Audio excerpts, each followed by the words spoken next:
I'm Tobias, 28 years old, and I've lived my entire life in my sister Miranda's shadow. Every achievement, every milestone was measured against her perfection. But last month, something in me finally snapped. We were at our usual family dinner when my mother sneered, "You'll never be as good as your sister, not knowing I now make 6 figures while Miranda's drowning in debt." I stood up, looked her in the eye, and said, "Then, ask her to pay your bills." The room went silent. Before I tell you what happened next, let me know where you're watching from in the comments below. Hit that like button and subscribe if you've ever had to stand up to family who underestimated you. Trust me, you'll want to hear how this story ends. Growing up in a middle-class neighborhood in Portland, our house was nothing special. A modest 2-story, with fading blue paint, and a small backyard where I spent countless hours alone while my parents attended Miranda's various competitions. Our family photos told the story better than words ever could. Miranda front and center holding trophies or certificates, my mother beaming beside her with a hand on her shoulder. My father and I relegated to the background, almost afterthoughts in the composition. Miranda was 4 years older, and from the moment I could remember, she was the definition of perfection in my mother's eyes.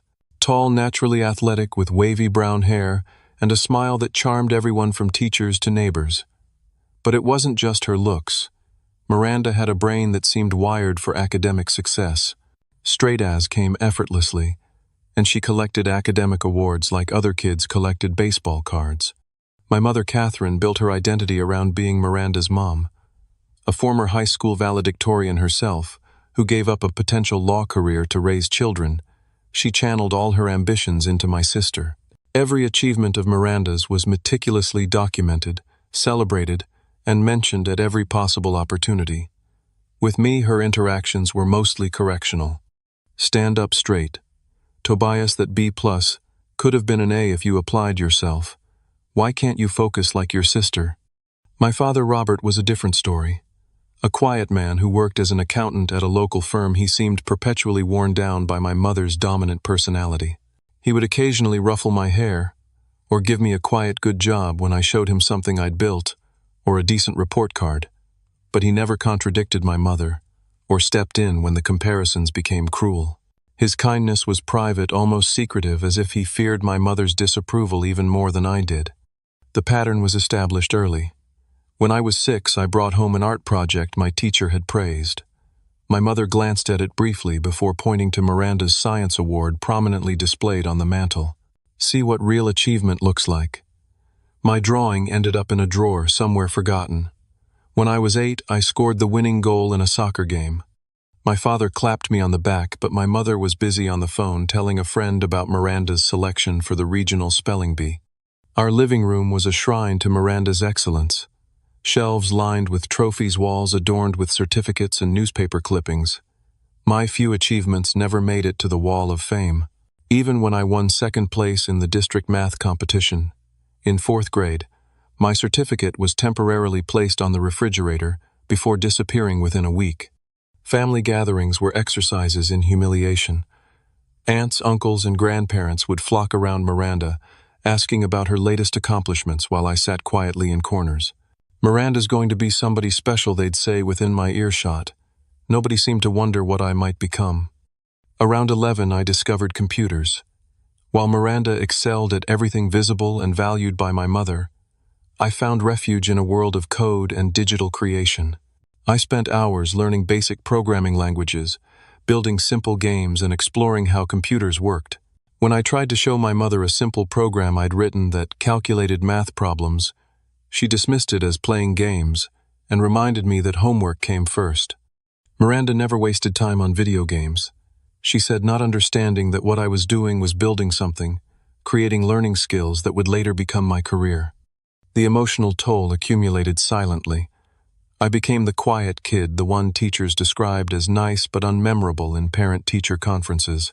I developed a habit of downplaying my own achievements before anyone else could. If I scored well on a test, I'd immediately point out the questions I missed rather than celebrate those I got right. If I built something impressive on the computer, I'd highlight its flaws before anyone else noticed them. It was safer that way, a preemptive strike against the inevitable comparison to Miranda's perfection. In 6th grade, I joined the science club, and spent months working on a project about computer algorithms for the science fair. I built a simple program that demonstrated how different sorting algorithms worked with a visual display showing their efficiency. My science teacher was impressed enough to enter me in the district competition.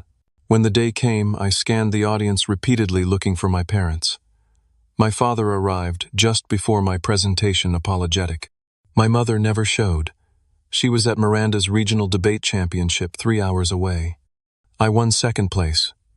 The blue ribbon felt hollow as I rode home with my father in silence. When we arrived, my mother was already there, exuberant. Miranda had won first place in the debate. There was cake on the table with "Congratulations, Champion" written in blue icing. My ribbon was acknowledged with a distracted, "That's nice, Tobias," before the conversation returned to Miranda's triumph. That night I pinned my ribbon to my bulletin board and stared at it for a long time.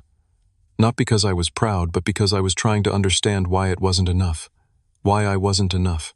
It was the first time I consciously recognized the pattern that would define my childhood and adolescence. I wasn't disliked or abused. It was something perhaps more insidious. I was simply less important, less worthy of attention and celebration. I was the background character in the Miranda show, and my mother was her biggest fan. High school should have been a fresh start, but the shadow of Miranda's legacy loomed over me from day one. Another Parker teachers would say on the first day of class, their eyes lighting up, "Are you Miranda's brother?" The momentary excitement would fade when they realized I wasn't the second coming of the Parker family genius. Despite my growing interest in technology, my confidence had been systematically dismantled through years of unfavorable comparisons. I walked the halls with hunched shoulders and avoided eye contact, trying to become invisible to escape the weight of expectations I knew I couldn't meet. My sanctuary became the computer lab. While other kids occupied themselves with social hierarchies and sports, I immersed myself in the world of coding and digital design. The computers at school were better than what I had at home, and I spent lunch periods and free hours learning JavaScript, HTML, and basic database management. The structured logic of programming made sense to me in a way human interactions often didn't. Code either worked or it didn't. There was no subjective comparison, no moving goalpost of approval. Meanwhile, Miranda left for Princeton on a full scholarship, an achievement that became the centerpiece of every family conversation for months. My mother redecorated the living room to better showcase the Princeton pennant and Miranda's acceptance letter. She joined the Princeton Parents Association despite the geographical challenges and spoke about our family's Ivy League connection to anyone who would listen. "Your sister is setting the bar for this family," she told me repeatedly. "Princeton opens doors you can't imagine." When I asked for a $300 graphics card for my computer for Christmas, my sophomore year, my mother balked at the expense. "We need to be mindful of costs with Miranda's textbooks and living expenses," she explained, despite the fact that Miranda's scholarship covered most costs, and my father's income was stable. That same month, she spent $500 sending Miranda a care package of luxury items for her dorm room. Junior year, I developed a serious interest in programming and began talking about pursuing computer science in college. My mother's response was immediate dismissal. "Be realistic, Tobias. That field is for mathematical geniuses.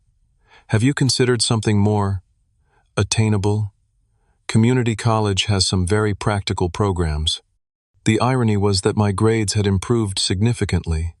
While not straight, as like Miranda's, I maintained a solid B+ average with As in computer science and related subjects.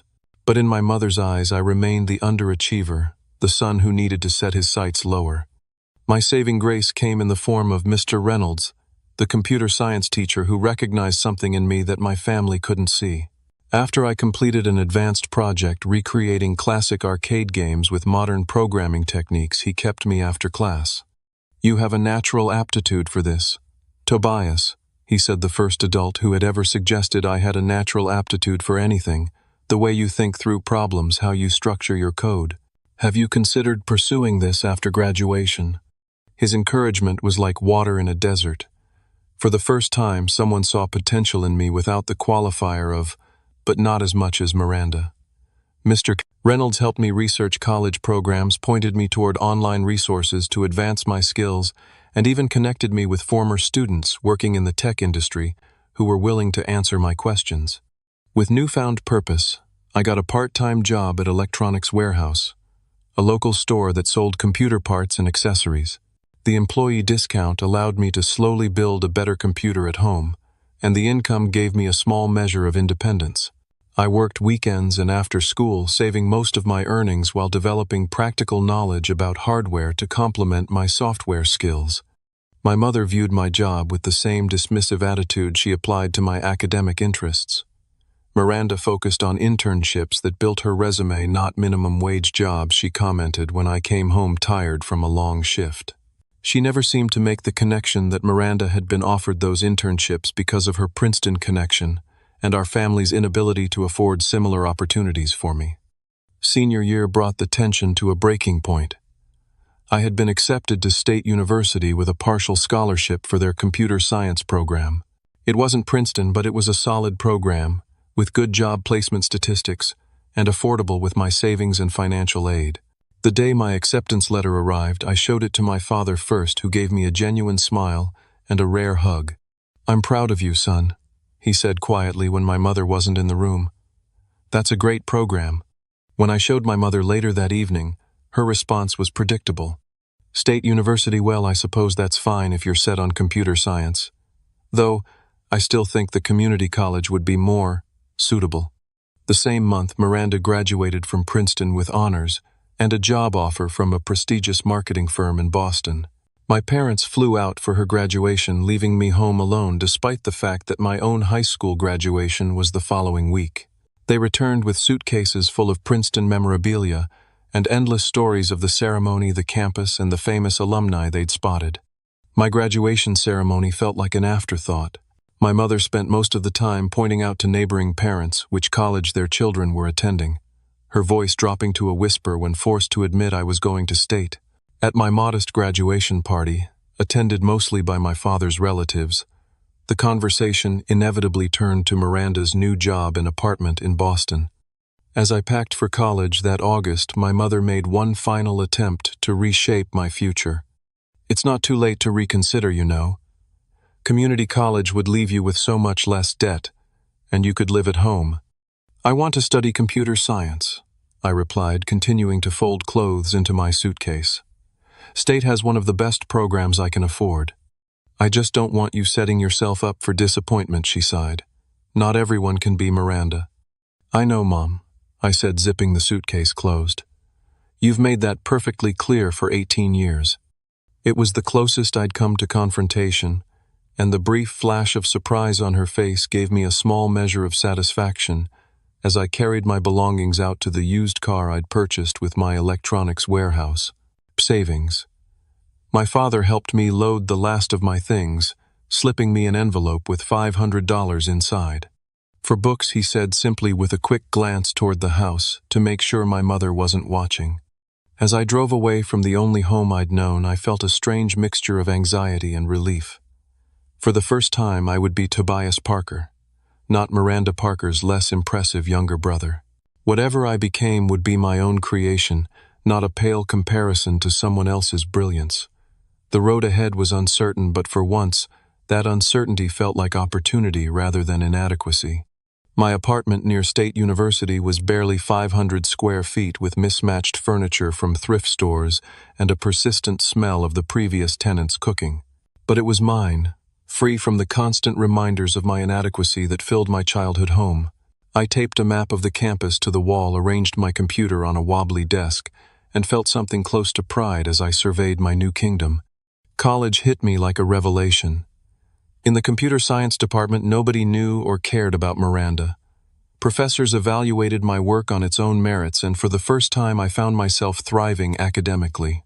The curriculum challenged me in ways high school never had, but the challenge felt invigorating rather than demoralizing. I discovered I had a particular talent for algorithm design and database architecture, earning recognition from professors who had no preconceived notions about my capabilities. Financial reality quickly set in, however. My partial scholarship and savings wouldn't cover all my expenses. I took a job at the university IT help desk, working 20 hours a week, troubleshooting computer problems for students and faculty. On weekends, I picked up shifts at a local electronics retailer similar to my high school job. Between classes, homework, and 2 jobs, sleep became a luxury I couldn't often afford. Meanwhile, Miranda's career took off like a rocket. She was quickly promoted at her marketing firm, moved into a luxury apartment in Boston's Back Bay neighborhood, and began traveling internationally for client meetings. Each family phone call brought updates about her salary, increases, the important people she was meeting, and the exotic locations she visited. Thanksgiving break my freshman year was a preview of how family gatherings would unfold throughout my college years. I arrived home exhausted from finals and work only to find the dining room table decorated with photos of Miranda in Paris, where she'd recently closed a major account. My mother had invited several neighbors and extended family members for dinner, and the conversation revolved entirely around Miranda's achievements. She's being considered for senior account manager. After less than a year, my mother announced, proudly passing the mashed potatoes, the youngest in the company's history. When my aunt politely asked about my studies, I had barely mentioned my A in advanced programming before my mother interjected. "Tobias is doing fine with his computer courses," she said dismissively. "Though I still think accounting would have given him more stability. Not everyone is cut out for competitive fields." I noticed my father winced slightly, but as always he remained silent. As my college years progressed, the pattern continued. Each break brought new Miranda achievements to celebrate, and new opportunities for my mother to question my choices. "Computer science is becoming oversaturated," she would say. "So many young people thinking they'll be the next Bill Gates. Or Miranda's company provides a company car and full benefits. Will your coding jobs ever offer that kind of security?" During my junior year, I met Rachel in a database management class. Smart, practical, and refreshingly direct, she was the first person who seemed to truly see me. On our third date, I found myself unloading the whole Miranda saga, expecting her to make polite noises of sympathy before changing the subject. Instead, she looked genuinely angry on my behalf. "That's not parenting," she said firmly. "That's narcissism by proxy. Your mother's using Miranda's achievements to feed her own ego and putting you down to maintain the dynamic." Rachel became my refuge. In her tiny apartment filled with plants and computer parts in equal measure, I experienced what it felt like to be valued simply for being myself. She celebrated my academic successes, pushed me when I doubted my abilities, and never once compared me to anyone else. Senior year brought a series of triumphs that would have impressed anyone not measuring them against the Miranda scale. I graduated with honors in computer science, completed a significant capstone project that earned praise from the department head, and was mentioned in the university newsletter for my contribution to a faculty research project on database optimization. At graduation, Rachel's family cheered loudly when my name was called. My parents attended, my father smiling proudly, while my mother maintained a polite expression that suggested she was enduring rather than enjoying the ceremony. At the small celebration afterward, she managed to mention Miranda's recent promotion to the parents of my classmates no fewer than 6 times. Then came the real world, and timing was not on my side. I graduated during an economic downturn that hit the tech sector particularly hard. Entry-level programming positions that had been plentiful a year earlier suddenly had hundreds of applicants. I sent out dozens of resumes daily, had a few promising interviews that ultimately went nowhere, and watched my savings dwindle alarmingly. 3 months after graduation, I faced the humiliating prospect of moving back home. Rachel offered to let me stay with her, but her 1-bedroom apartment was already crowded with her roommate, and I didn't want to strain our relationship with financial dependency. With no other options, I packed my computer and a suitcase of clothes and returned to Portland. My mother didn't say "I told you so" out loud, but it radiated from her every interaction. She arranged for me to interview at my father's accounting firm for a data entry position, making it clear she considered my computer science degree a failed experiment. My father, in rare defiance, insisted I keep looking for programming work, and secretly helped me continue paying my student loans while I lived at home. Rachel and I tried to maintain our relationship long distance, but the strain of my unemployment and living situation created tension. Our calls became shorter, less frequent, and eventually stopped altogether. The breakup was mutual, but left me feeling like I'd lost the one person who believed in me without conditions. After 4 agonizing months at home enduring daily reminders of Miranda's spectacular career trajectory, I finally landed an entry-level programming position at a small tech startup working on inventory management software. The salary was modest, barely enough to afford a studio apartment with a roommate, but it was a lifeline I grabbed with both hands. The night before I moved out again, my mother made a point of calling Miranda on speakerphone during dinner. My sister had just returned from a company retreat in Bali and was being considered for the executive track. "We're so proud of you, sweetheart," my mother gushed.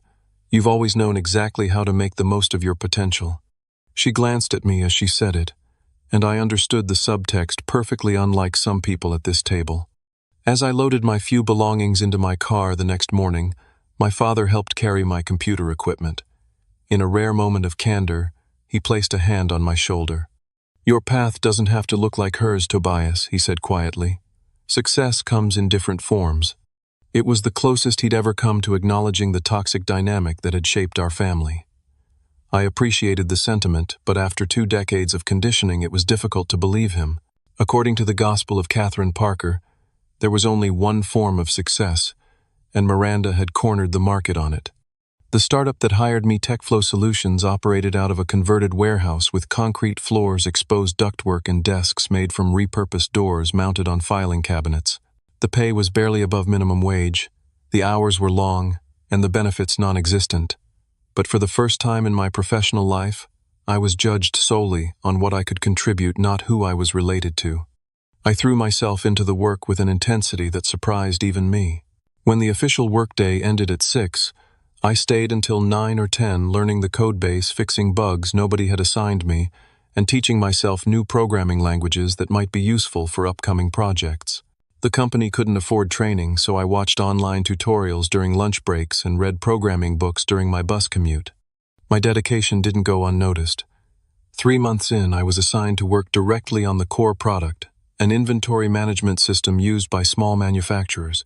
The senior developers began consulting me on database issues, recognizing my university specialization. 6 months in, I received a modest raise, and my own project to manage a customer portal that would allow clients to access their inventory data directly. Rachel and I had completely lost touch by then. My few attempts at reaching out were met with increasingly delayed and brief responses until the message became clear. She had moved on, and I needed to do the same. The breakup left a void that I filled with more work, more learning, more coding late into the night in my Spartan studio apartment. During one of our monthly phone calls, my mother asked about my living situation. "It's a studio apartment," I explained. "Small but functional." "Miranda just bought a condo," she replied without missing a beat. 2 bedrooms, waterfront view. The property values in that area are expected to increase significantly. Such a smart investment for her future. These conversations became a predictable exercise in contrast. My modest achievements measured against Miranda's spectacular ones. My small apartment versus her luxury condo. My used Honda compared to her company-leased BMW. Each comparison reinforcing what I'd been told my entire life I would never measure up. At TechFlow, I found an unexpected ally in Alex, a senior developer in his 40s, who had worked for several major tech companies before choosing the startup life. Alex noticed my late hours and self-teaching efforts and began informally mentoring me. He reviewed my code, suggested resources for improving my skills, and occasionally bought me lunch where we discussed everything from programming paradigms to career strategy. "You've got raw talent," he told me during one of these lunches, "but you need to specialize in something cutting edge if you want to advance quickly. Jack of all trades programmers are common. Experts in emerging technologies can write their own tickets." Following his advice, I began focusing on blockchain technology, which was just beginning to expand beyond cryptocurrency applications into business solutions. I spent weekends building sample applications, contributed to open-source blockchain projects, and wrote technical articles for programming forums. The startup began growing, securing new clients and additional funding. My customer portal project was successful enough to become a major selling point in sales presentations. With each small victory, my confidence incrementally rebuilt itself. Not the artificial confidence of arrogance, but the quiet certainty that comes from proven competence. As the company expanded, So did my responsibilities and compensation. After 18 months, I had received enough raises to afford a better apartment without roommates. It was still nothing compared to Miranda's waterfront condo, but it was mine paid for with my own success. During this period, my relationship with my family settled into a predictable pattern. Monthly phone calls with my mother that left me emotionally drained. Occasional one-on-one calls with my father that were awkward but well-intentioned. Holiday visits that I kept as brief as possible. At each family gathering, Miranda's life was presented as the gold standard against which my existence was implicitly measured and found wanting. What my family didn't know, what I deliberately kept from them, was that I had begun freelancing on evenings and weekends, building custom blockchain solutions for clients Alex connected me with. These projects paid surprisingly well, sometimes more for a weekend of focused work than I earned in 2 weeks at TechFlow. I funneled this money directly into savings and investments, guided by financial websites and books, rather than asking my accountant father for advice. By my 3rd year at TechFlow, I had established a reputation in the local tech community as a blockchain specialist. I spoke at small developer meetups, contributed to industry blogs, and built a network of contacts through Alex's introductions. Meanwhile, the startup's fortunes continued to rise, and my contributions were increasingly recognized by management. My mother remained unimpressed. Computers are just a phase, she insisted during one particularly frustrating phone call. These tech companies come and go. Miranda's firm has been established for 50 years. That's stability. What she couldn't see, what I wasn't ready to reveal, was that my combined income from TechFlow and freelancing now exceeded what my father had earned at the peak of his accounting career. My investment portfolio was growing steadily. I was no longer living paycheck to paycheck, but building actual wealth, quietly and without fanfare. Then came the opportunity that would change everything. A major tech company, GlobalSys, approached me after seeing a blockchain implementation I had developed for a TechFlow client. They needed someone to lead a new division focused on blockchain integration with their existing enterprise products. The salary they offered was triple what I made at TechFlow, with stock options, comprehensive benefits, and relocation assistance to their headquarters in Seattle. The decision should have been simple, but I hesitated. TechFlow had given me my start when no one else would. Alex had mentored me when I needed guidance. Leaving felt like abandonment. After several long conversations with Alex, who insisted I'd be foolish not to take the opportunity, I accepted the position. "Just don't forget us little people when you're a tech mogul," Alex joked at my goodbye party. I packed my belongings, signed the lease on a new apartment in Seattle, sight unseen, and prepared for the next chapter. But I made a conscious decision that puzzled my new employers. I asked them not to announce my hiring on their usual social media channels. I wasn't ready for my family to know about this leap forward. Some childish part of me wanted to see how long I could succeed in silence, accumulating achievements that remained invisible to the people who had defined my worth for so long. As I drove north to Seattle, I reflected on how far I'd come from the self-doubting college graduate who had been forced to move back home. The road ahead looked promising, but the shadows of my childhood still lengthened behind me. Financial success was one thing. Emotional freedom from the patterns established in my family was another challenge, entirely one that money couldn't solve. But for the first time, I was beginning to believe I might eventually succeed at both. 2 years into my position at GlobalSys, life had transformed in ways I once couldn't have imagined. My role as blockchain integration lead had expanded to directing a team of 12 developers. The projects under my supervision had generated millions in revenue, earning me recognition from executive leadership and substantial bonuses. My combined salary bonuses and vested stock options pushed my annual income well into 6 figures. I had purchased a modern 3-bedroom house in a desirable Seattle neighborhood, paid off my student loans completely, and built an investment portfolio that any financial advisor would approve. My home office contained state-of-the-art equipment that made my previous setups look like children's toys. I drove a new Audi, wore tailored clothes, and no longer checked my bank balance before making purchases. Yet to my family, I remained the underachieving younger brother working at some computer company. I had maintained the fiction that I was still at a modest startup, never correcting their assumptions about my financial situation. Each time my mother mentioned Miranda's luxury lifestyle, I simply nodded and changed the subject. Each time she made a concerned comment about my career path, I deflected rather than defended. I wasn't ready to reveal my success, though I couldn't fully articulate why even to myself. During this time, cracks began appearing in Miranda's perfect facade. Our occasional text exchanges, once filled with her exciting updates, took on a different tone. She confided that her marriage to Bradley, a fellow marketing executive she'd met 4 years earlier, was failing. The demanding travel schedule that my mother bragged about to neighbors was taking a toll on her health and relationships. The luxury condo had become a financial strain after Bradley moved out. "Sometimes I wonder what it would be like to have a normal job with normal hours," she wrote in one late-night text. "To not have Mom introducing me as Miranda from Princeton every time I visit." These glimpses behind the curtain of her supposedly perfect life surprised me. For the first time, I considered that being the golden child might carry its own burdens. The pedestal my mother had placed her on was precarious, and the fear of falling seemed to consume her. During a rare brother-sister lunch when she visited Seattle for a conference, Miranda admitted something that stunned me. "I've always been jealous of you, Toby," she said, using my childhood nickname that no one else used anymore. "The way you could pursue what you actually wanted without Mom's expectations crushing you." I nearly choked on my water. "Are you serious? My entire childhood was spent hearing how I'd never measure up to you." She looked genuinely sad. "And my entire childhood was spent terrified of disappointing her. 1 B+, and it was like I'd committed a crime. You gotta be normal. I had to be exceptional always." This conversation shifted something fundamental in my understanding of our family dynamic. Miranda had been as much a victim of our mother's pathology as I had been, just in a different way. Her pedestal was also a prison. Despite this new perspective, family gatherings remained exercises in subtle psychological warfare.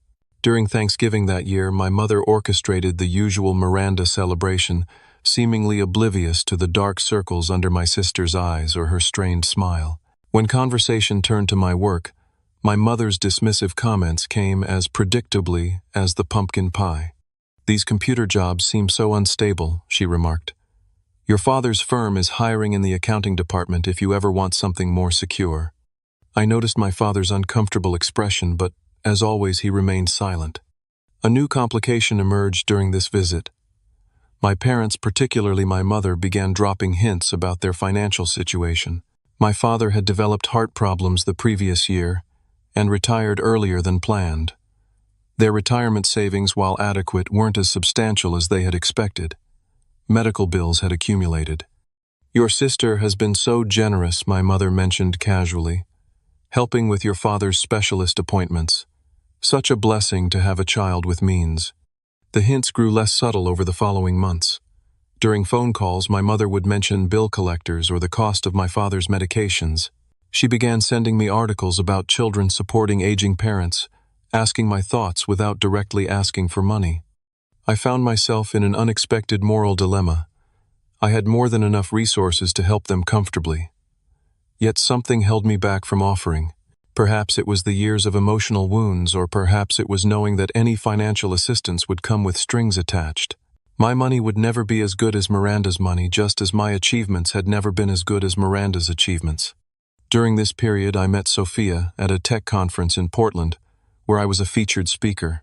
Intelligent, independent, and refreshingly direct, she worked as a cybersecurity consultant and approached me after my presentation with specific questions about blockchain security.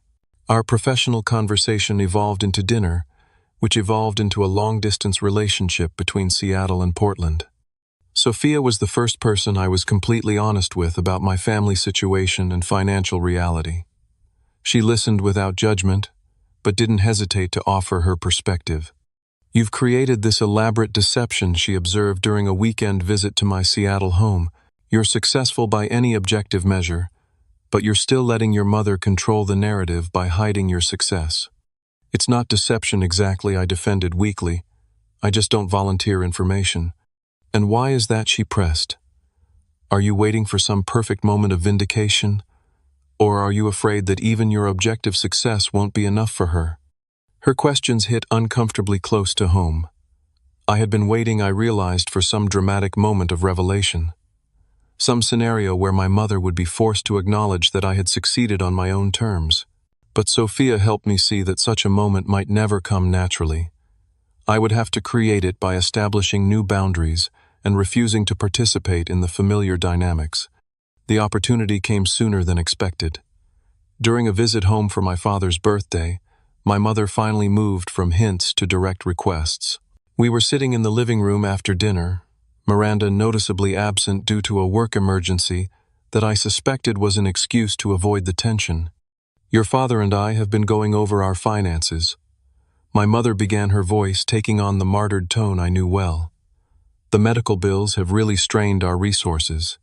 We may need to take out a second mortgage." She paused, clearly waiting for me to offer assistance. When I didn't immediately respond, she continued, "Miranda has been so helpful, but with her divorce and everything, she's stretched thin too. We hate to ask, but we wondered if you might be able to contribute something. Even a small amount would help." I considered my response carefully. "How much do you need?"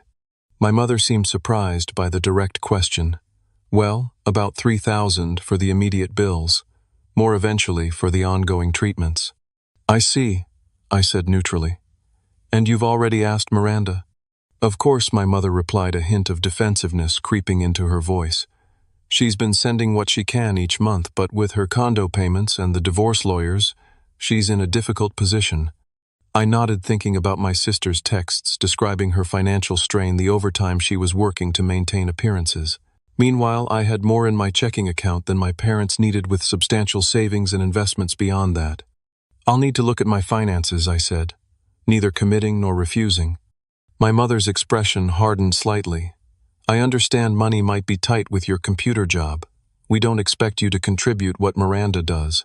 Anything would help." And there it was. Even in asking for my help, she couldn't resist the comparison, the implication that my sister's contribution would naturally be more substantial because her career was more successful. Something inside me finally snapped. "Actually, Mom, what exactly do you think I earn?" I asked, my voice calmer than I felt. She looked taken aback by the question. "Well, I assume it's a decent salary for your field, enough for your apartment and car." "And what do you think my field is exactly?" My father was watching this exchange with growing concern, while my mother's expression turned from confusion to irritation. "Computers, programming, whatever they call it," she said dismissively.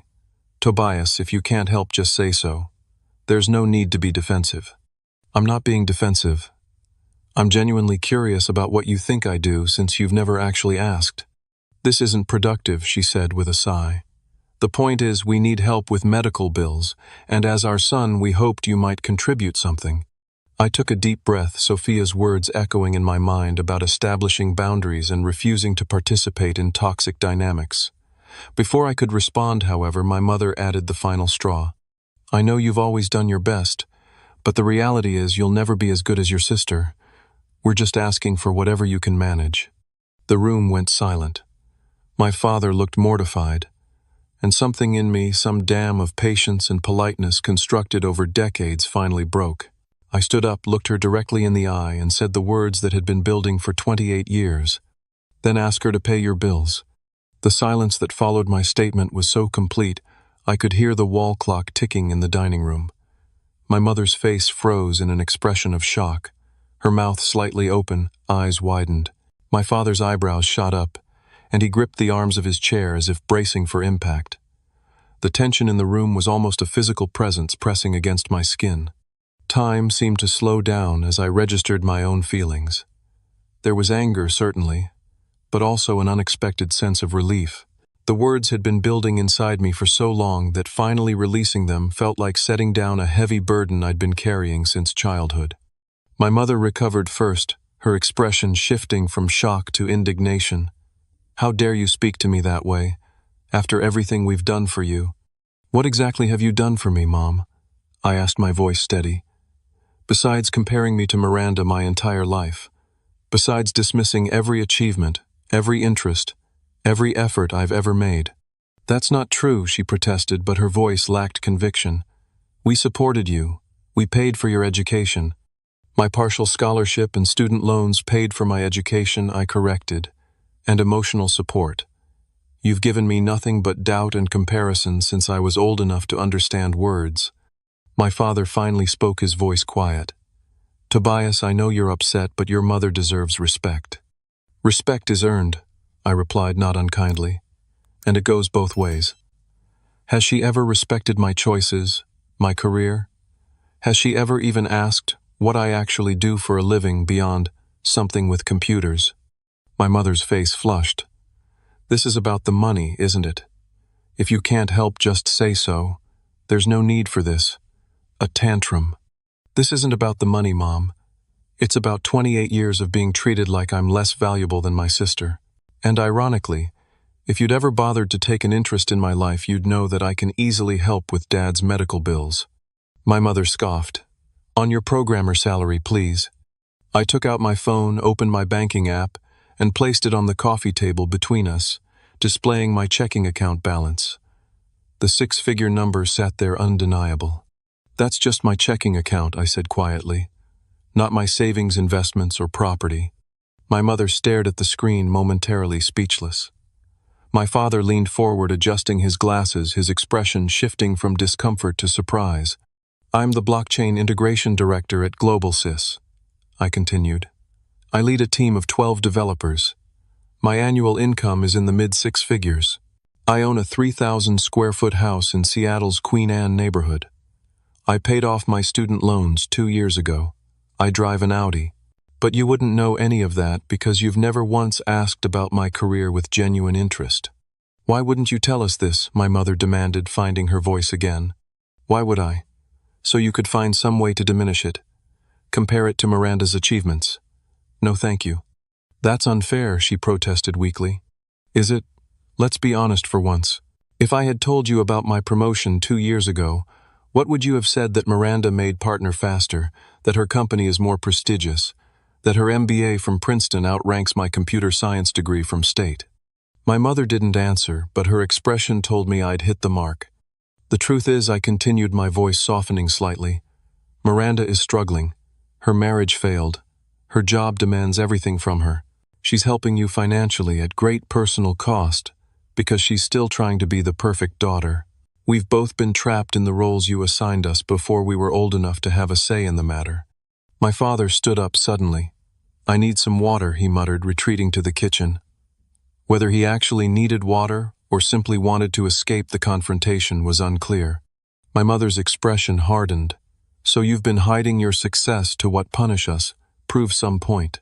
No, Mom. I kept it private because I needed to believe in it myself first. I needed to know that I was successful by my own definition, not yours.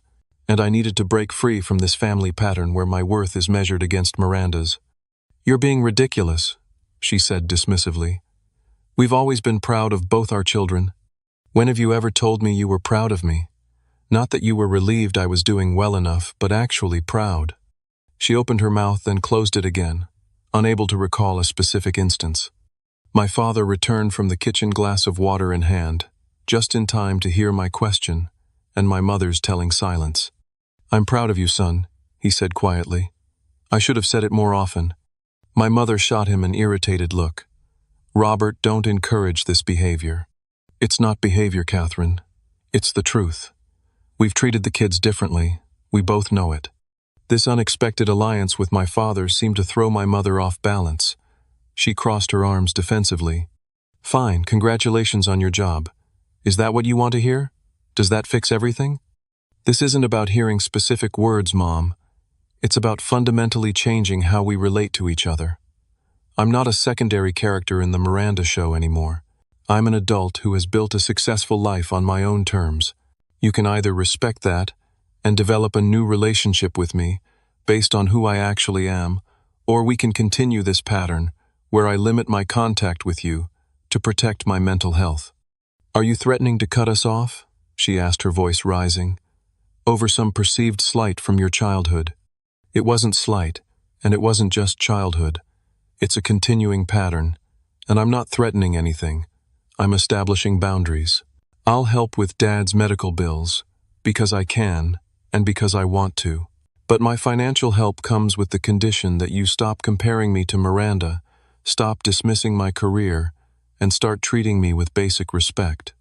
My mother's face went through a rapid series of expressions: anger, disbelief, calculation, and finally a forced calm. "You've clearly built up quite a narrative in your head," she said. "If you want to help your father, we appreciate it. As for the rest, perhaps you should talk to someone professional about these feelings." It was classic deflection, framing my concerns as emotional problems rather than legitimate grievances. In the past, I might have backed down, second-guessed myself, or accepted the blame. Not anymore. "I have been talking to someone professional," I replied calmly. "My therapist has been quite helpful in identifying unhealthy family dynamics. She might even call this conversation progress." The mention of therapy seemed to surprise both my parents. My father looked thoughtful, while my mother's expression tightened further. "Well," she said stiffly, "it's getting late. Perhaps we should continue this another time." Translation: she wanted me to leave so she could regain control of the narrative. I nodded, reaching for my jacket. "I'll have my financial advisor set up a medical expense account for Dad tomorrow. All bills can be sent there directly. I'll text you the details." I hugged my father, who whispered, "I'm sorry, son," in my ear. I nodded acknowledgement, then turned to my mother. She accepted a brief, awkward hug without fully reciprocating. "Think about what I've said," I told her. "I want a better relationship with both of you, but not at the expense of my self-respect." The drive back to my hotel was surreal. My hands shook slightly on the steering wheel, adrenaline still coursing through my system. I had finally said what needed to be said, drawn boundaries that should have been established years ago. But the lingering question remained: would anything actually change? The aftermath unfolded gradually over the following weeks. My mother left several voicemails that cycled between guilt trips, dismissal of my concerns as dramatic, and awkward attempts to continue, as if nothing had happened. I responded with brief, polite texts, establishing that I wasn't interested in pretending the confrontation hadn't occurred. Miranda surprisingly became an unexpected ally. My father had apparently told her about our confrontation, and she called me the next day. "About time," someone said. It were her first words when I answered. "I've been enabling her for years because it was easier than fighting." We had the longest, most honest conversation of our adult lives.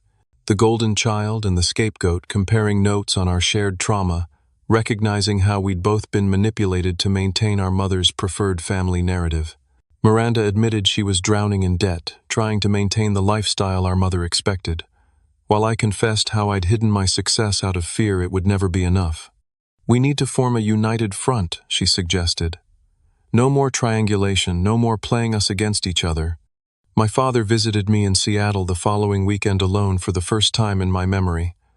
We sat on my deck overlooking the city, and he apologized properly for his decades of passive enabling.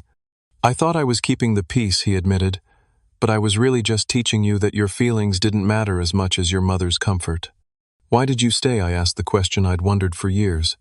He sighed heavily. "I loved her, still do. And there were good times too, though I know you might not remember them. But mostly I was a coward. It was easier to go along than to rock the boat." He looked at me with genuine admiration. "You're braver than I ever was." My mother was the slowest to respond meaningfully. When she finally called 2 weeks after the confrontation, her approach had shifted from dismissal to grudging acknowledgement. "Your father thinks we should try family counseling," she said, as if the idea originated entirely with him. "Would you be willing to participate?" It wasn't a full acceptance of responsibility, but it was a start. A small crack in the wall of denial she'd built around our family dynamics. I agreed to the counseling with the explicit condition that it would involve honest discussion of the favoritism and comparative parenting that had shaped my relationship with both parents. "Fine," she said after a long pause. "If that's what it takes to move forward." The first session was scheduled for the following month. In the meantime, I had a long conversation with Sophia about everything that had transpired. "You did it," she said with a proud smile. "You broke the cycle." "Trying to," I corrected. "It's not fixed yet. Might never be completely fixed." "But you're not playing by their rules anymore," she pointed out. "That's the real victory." Looking back at that pivotal confrontation, I realized that the most significant change wasn't in my mother's behavior or even in our family dynamics. It was in me. For the first time in my life, I had defined my own worth, established my own boundaries, and refused to accept the narrative that had been imposed on me since childhood. The golden child and the scapegoat were both stepping out of their assigned roles, and while the path forward wasn't entirely clear, it was at least a path of our own choosing. 6 months after the confrontation that changed everything, I found myself in a place of unexpected peace. The journey hadn't been smooth or simple, but the progress was undeniable. My relationship with my family had transformed in ways I once thought impossible, though the changes came gradually and with considerable effort from all sides.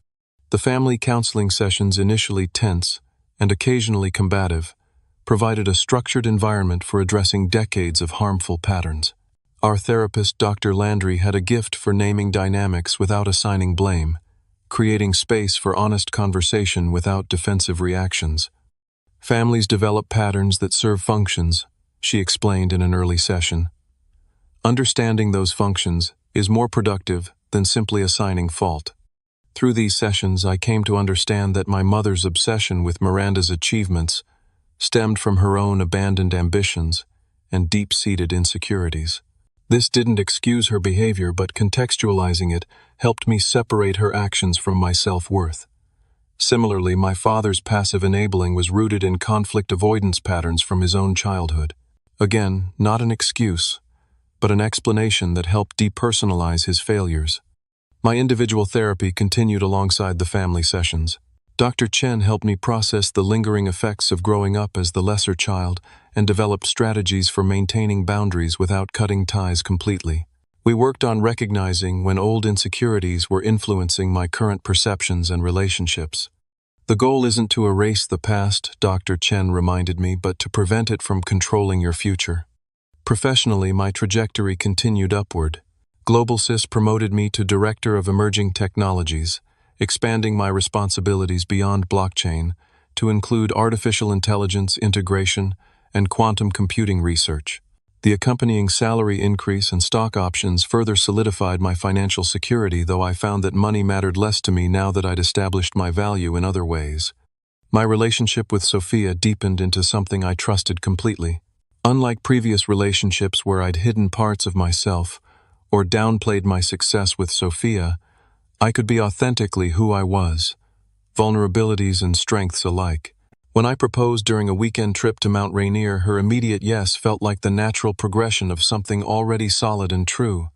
"You know, this means eventually dealing with your mother as a mother-in-law," I warned her half-jokingly after slipping the ring on her finger. "I can handle Catherine," she said confidently. "The question is whether she can handle me." Miranda and I developed a genuine friendship for the first time in our lives. Free from our assigned roles as golden child and scapegoat, we discovered we actually liked each other as people. She had left her high-pressure marketing position for a smaller firm with reasonable hours and a supportive culture.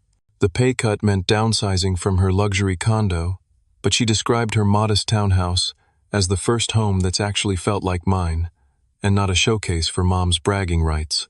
During one of our regular video calls, she made an observation that struck me deeply. "You know what's weird? I think Mom needed the contrast between us more than either of us did.